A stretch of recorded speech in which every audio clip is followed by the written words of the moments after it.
আসসালামু আলাইকুম প্রিয় দর্শক, বিস্তারিত সংবাদের শুরুতে জানিয়ে দিচ্ছি ফ্রেশ প্রিমিয়াম টি সংবাদ শিরোনামগুলো। শুরুতেই সংবাদ শিরোনামগুলো জানাচ্ছি। কাশিমপুর কারাগার থেকে মুক্তি পেলেন মামুনুল হক।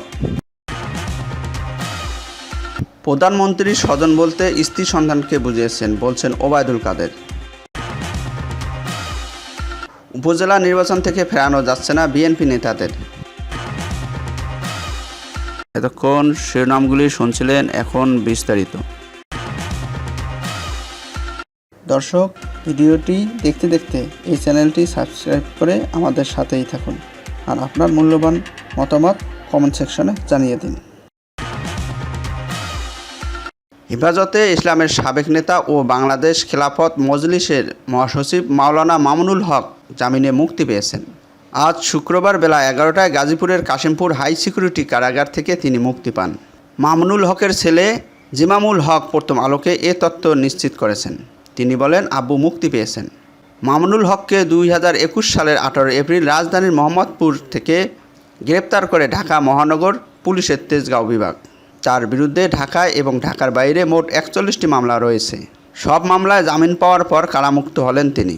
সর্বশেষ গত 28 এপ্রিল চট্টগ্রামের হাটহাজারী থানায় দায়ের করা একটি মামলায় মামুনুল হক জামিন পান। 2021 সালে বাংলাদেশের স্বাধীনতা সুবর্ণ জয়ন্তীতে ভারতের প্রধানমন্ত্রী নরেন্দ্র মোদীর বাংলাদেশ সফরের বিরোধিতা করে কওমি মাদ্রাসা কেন্দ্রিক কয়েকটি দল বিক্ষোভ কর্মসূচি দেয়। ওই সময় ঢাকায় বায়তুল মোকাররমের উত্তর গেটে বিক্ষোভ কর্মসূচি ঘিরে সহিংস ঘটনায় আলোচিত ছিলেন মামুনুল হক। ঢাকা ছাড়াও চট্টগ্রামের হাটহাজারী, ব্রাহ্মণবাড়িয়া ও নারায়ণগঞ্জের হেফাজত কর্মীদের সঙ্গে পুলিশের ব্যাপক সংঘর্ষ হয়। ওই ঘটনার পরপরই রাজধানীর পুরান ঢাকায় একটি এলাকায় বঙ্গবন্ধু শেখ মুজিবুর রহমানের ভাস্কর্য স্থাপনে বিরোধিতা করে নতুন করে বিতর্কে জড়ান মামুনুল হক। তৃণমূল বিতর্কের মধ্যেই 2021 সালের 3রা এপ্রিল নারায়ণগঞ্জের সোনারগাঁয়ে এক রিসোর্টে তিনি এক নারী সঙ্গীকে নিয়ে বিব্রতকর পরিস্থিতিতে পড়েন। সঙ্গে থাকা নারী সঙ্গীকে নিজের স্ত্রী দাবি করেন। এরপর তার অনুসারীরা হামলা করে মামুনুল হককে সেখান থেকে ফিরিয়ে নেয়। এ ঘটনার পর তাকে নজরদারিতে রাখা হয়। 15 দিন পর পুলিশ মোহাম্মদপুর থেকে তাকে গ্রেপ্তার করে। উপজেলা নির্বাচন থেকে স্বজনদের সরে যাওয়ার বিষয়ে আওয়ামী লীগের সাধারণ সম্পাদক ওবায়দুল কাদের বলেছেন, স্বজন বলতে প্রধানমন্ত্রী সুনির্দিষ্টভাবে সন্তান ও স্ত্রীকে বুঝিয়েছেন, যা গতকাল বৃহস্পতিবার সকালে এবং রাতের সভায় তিনি খোলসা করেন। আজ শুক্রবার দুপুরে রাজধানীর ধানমন্ডিতে আওয়ামী লীগের সভাপতি কার্যালয়ে আয়োজিত এক সংবাদ সম্মেলনে এসব কথা বলেন আওয়ামী লীগের সাধারণ সম্পাদক, সড়ক পরিবহন ও সেতুমন্ত্রী ওবায়দুল কাদের।